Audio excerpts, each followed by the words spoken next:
सम्माननीय सभामुख महोदय, आज यो संसदमा म आफैलाई अग्नि परीक्षा दिन उभिएको छु।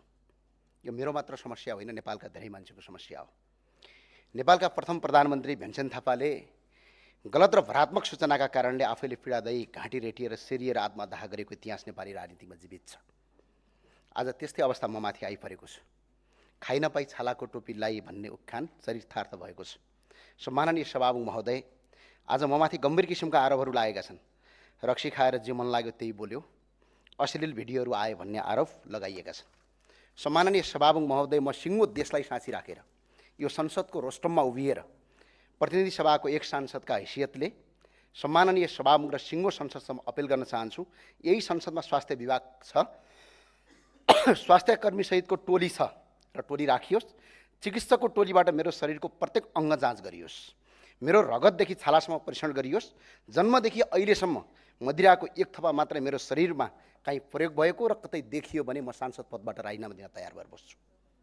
म राजीनामा दिन तयार छु। होइन भने यही संसदका सदस्यहरूले अल्गोरिदम फैलाउँदै, भ्रम फैलाउँदै आरोप गर्नेहरूको पनि स्वास्थ्य परीक्षण गरियोस्। म यो अपिल गर्न चाहन्छु।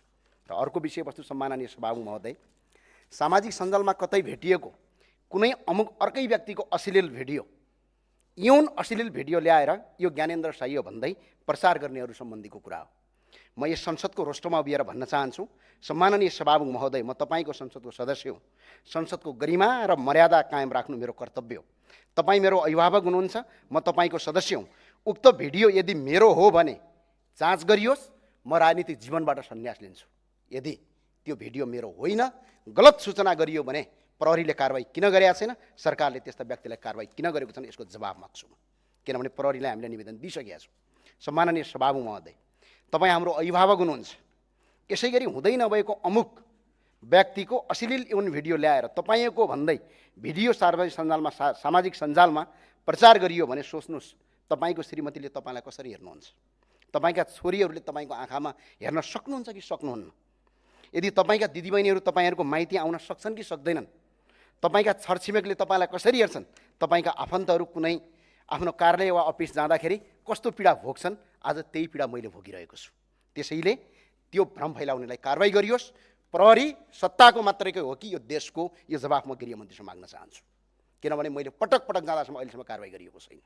त्यो भएको हुनाले आज यो पीडा मैले मात्र होइन, कलाकार, खेलाडी, पत्रकार, व्यापारी सबैले भोगिरहेका छन्। कसैको चलचित्र मन परेन, गाली गरिदियो। कसैको खेल मन परेन, गाली गरिदियो।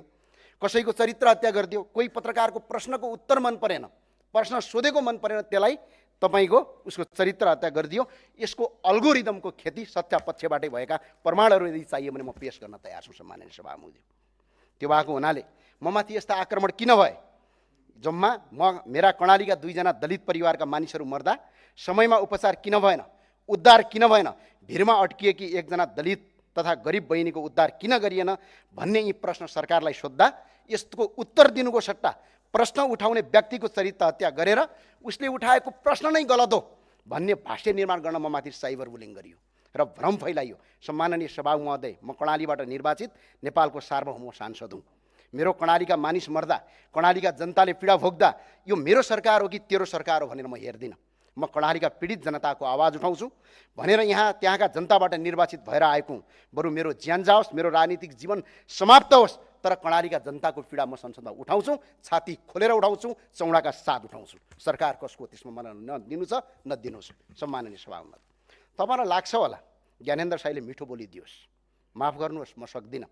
किनभने म अभाव र बिर्दोहीबाट आएको मान्छे हुँ। म कसैको गुलामी वा चाकडी गरेर आएको होइन। मलाई गुलाम र चाकडीबाजको भाषा बोल्न आउँदैन। सम्माननीय सभामुख महोदय, सम्माननीय सभामुख महोदय, व्यक्तिगत जीवनमाथि तब मात्र आक्रमण हुन्छ जब शत्रु वा वैचारिक विपक्षी वैचारिक रूपमा पराजित हुन्छ। आज म माथि भइरहेको व्यक्तिगत आक्रमण मेरो वैचारिक जितको उपज हो भन्ने मैले सोचेको छु। सम्माननीय सभामुख महोदय, अराजक भयो अरे, अनुशासनहीन भयो अरे, स्तर कायम गरेन अरे, अभिव्यक्ति सन्तुलित भएन अरे। होस् पनि कसरी सम्माननीय सभामुखज्यू, म एउटा 34 वर्षको युवा हुँ। एउटा 34 वर्षको युवामाथि परिवारले सम्म आत्महत्या गर्न बाध्य पार्ने गरी, दिदीबहिनी र नाता र गोताले स्वीकार नगर्ने गरी, घर र ससुरालीको ढोका बन्द हुने गरी, छिमेकीले आँखा तर्ने गरी डिफेक नक्कली यौन तथा अश्लील भिडियो मार्फत चरित्र हत्या हुँदा युवा अवस्था मैले दिएको अभिव्यक्ति अप्राकृतिक थिएन, प्राकृतिक र जायज थियो। तर त्यसबाट मेरा शुभचिन्तकहरूमा पर्न गएको असरप्रति म क्षमा प्राप्ति छु सम्माननीय सभामुख महोदय। तर मैले त्यो उक्त सन्देशमा सिंहदरबार जलाउन जाउँ भनेको थिइनँ, जेल तोड्न जाउँ भनेको थिइनँ, निहत्या 20 जना मरिसके थप 30 जना युवालाई मार्नुपर्छ भनेको थिइनँ, नेपालले भारतको सिमाना मिच्यो भनेको थिइनँ। मैले त नेपालको संवैधानिक निकाय राष्ट्रिय मानवाधिकार आयोगले प्रमाणित गरी सरकारलाई बुझाएको प्रतिनिधिको जुन कुरा बोलेको हुँ, त्यसैले मेरो प्रयोग गरेका शब्दहरू जायज, यथार्थ र प्रमाणित विषयमा आधारित हुन्। त्यो भएर सम्माननीय सभामुख महोदय, म अपिल गर्न चाहन्छु, प्रतिपक्षको काम प्रश्न उठाउने हो, खबरदारी गर्ने हो।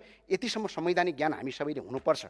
म प्रतिपक्ष मात्र जितेर आएको होइन सम्माननीय सभामुख महोदय, सरकारको मात्र म प्रतिपक्ष होइन, यो व्यवस्थाकै प्रतिपक्ष हो र यो व्यवस्था नै हुँदैन भनेर म खबरदारी गरिरहेको छु र गर्छु पनि।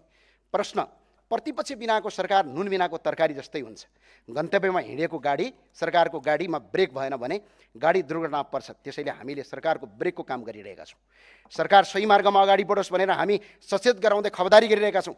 यसलाई विरोध ठानिन्छ भने त्यो कदापि लोकतन्त्र हुन सक्दैन। यदि हामीले खबरदारी नगरेको भए स्वास्थ्य र शिक्षामा लगाएको 3% कर आज घट्ने थिएन। हामी अझै खबरदारी गर्छौँ। बिजुलीमा लगाएको मूल्यवृद्धि कर र लासमाथि लगाएको कर फिर्ता गर सरकार भन्छु।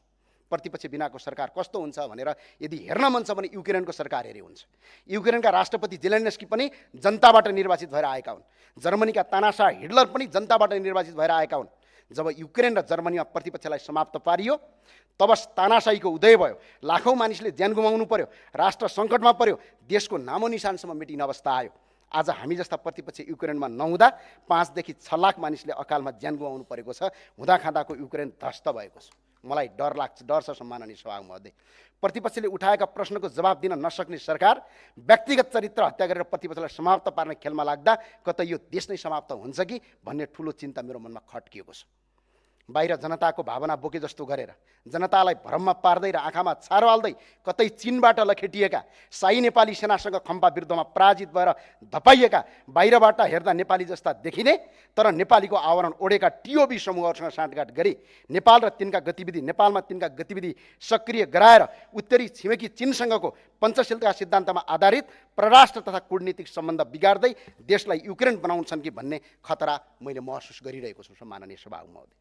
आज यो अहिले पनि अपिल गर्न चाहन्छु सम्माननीय सभामुख महोदय, यो देश प्रतिपक्ष बिनाको सरकार हुन सक्दैन। प्रतिपक्षले प्रश्न गर्ने हो र धेरैले भन्ने गर्छन् सरकारले काम गर्न दिएन सरकारलाई भन्छन्। यतिसम्म हामीसँग ज्ञान छैन। यो संसद हो। संसद र सरकार फरक कुरा हो। संसद भनेको जवाब दिने ठाउँ हो, जवाब खोज्ने ठाउँ हो। संसद भनेको व्यवस्थापिका हो, सरकार भनेको कार्यपालिका हो। र आज संसदमा प्रश्न उठाउनु र सरकारलाई जवाब खोज्नु, सरकारलाई काम गर्न दिएन भन्ने होइन। त्यो भए हुनाले यो सरकार र संसदमा जवाब खोजिन्छ। त्यही भए हुनाले प्रतिपक्षको आवाजलाई कमजोर बनाउने होइन, प्रतिपक्षको आवाजलाई अझ बलियो बनाउनुहोस्। प्रतिपक्ष हामी विरोधी होइन, तपाईँको सहयात्री हो। र अर्को कुरा मलाई याद छ, सरकार प्रतिपक्षले ढालेर केही पनि फाइदा छैन, हामी ढाल्दैनौँ। यो खेलमा पनि लाग्दैनौँ, किनकि अहिलेको अङ्कगणितमा प्रतिपक्षले सरकार ढालेर सरकार बन्न सक्ने संसदको अङ्कगणित छैन। यदि सरकार कसैले ढाल्छ भने सत्ता पक्षबाट ढल्छ, किनभने यो देशको प्रधानमन्त्री र मन्त्री प्रतिपक्ष बन्ने होइन, सत्ता पक्षकै मान्छे बन्ने हो। त्यो भएको हुनाले हामी सरकार 5 वर्ष टिकिरहोस्, जनताले जिताएको सरकार हो, अझै काम गरोस्, प्रतिपक्षको आवाज सुन्नुहोस् भनेर हामी सरकारले भूमिका निर्वाह गरिरहेका छौँ। र आजकल सुन्न गर्छौँ प्रतिपक्षले प्रश्न गर्ने बित्तिकै दुईटा जवाब आउँछन्, एउटा केपी ओलीको कार्यकर्ता, अर्को सरकारलाई काम गर्न दिएनन्। म अपिल गर्न चाहन्छु, पहिलो कुरा हामी केपी शर्मा ओलीका पार्टीका कार्यकर्ता होइनौँ। अहिले सरकार सम्हालेकाहरू भन्दा उमेरले सानो भए पनि म राजनीतिकमा तपाईँहरूभन्दा पुरानो हो। हिजो झन्डै 2/3 बहुमतको केपी ओलीको नेतृत्वको सरकार हुँदा यही संसदको रोस्टरमा उभिएर संसदको इतिहासमै सबभन्दा बढी प्रश्न गर्ने सांसद मध्ये एक हुँ। हिजो सडकमा हुँदा 2/3 नेकपा कमरेड प्रचण्ड र केपी ओली सरकारलाई प्रश्न गरेकै कारण ज्यान हत्केलामा राखेर पटक पटक आक्रमण सहँदै मृत्युको मुखबाट फर्केको व्यक्ति हुँ। हामी प्रश्न गर्ने बित्तिकै अरू पार्टीका हुँदैनौँ, प्रश्न गर्छौँ, किनकि जनताबाट हामीलाई जनताले प्रश्न गर भनेर पठाएका हुन्। त्यो भएर हामीले प्रश्न गर्न पाउनुपर्छ। बरु आज कुर्सीमा बसेका केही मन्त्रीहरू हिजो केपी ओली प्रचण्डको सरकारको सहकार्यमा एउटै मन्त्रीमण्डलमा हुनुहुन्छ, सदस्य हुनुहुन्थ्यो। यहाँ देखिएका अधिकांश सत्तापक्षका सांसदहरू हिजो त्यही केपी ओली कार्यकर्ता हुनुहुन्थ्यो, हामी होइनौँ। त्यो भएर हुनाले हामीले प्रश्न गर्न पाउनुपर्छ, प्रश्न गर्छौँ।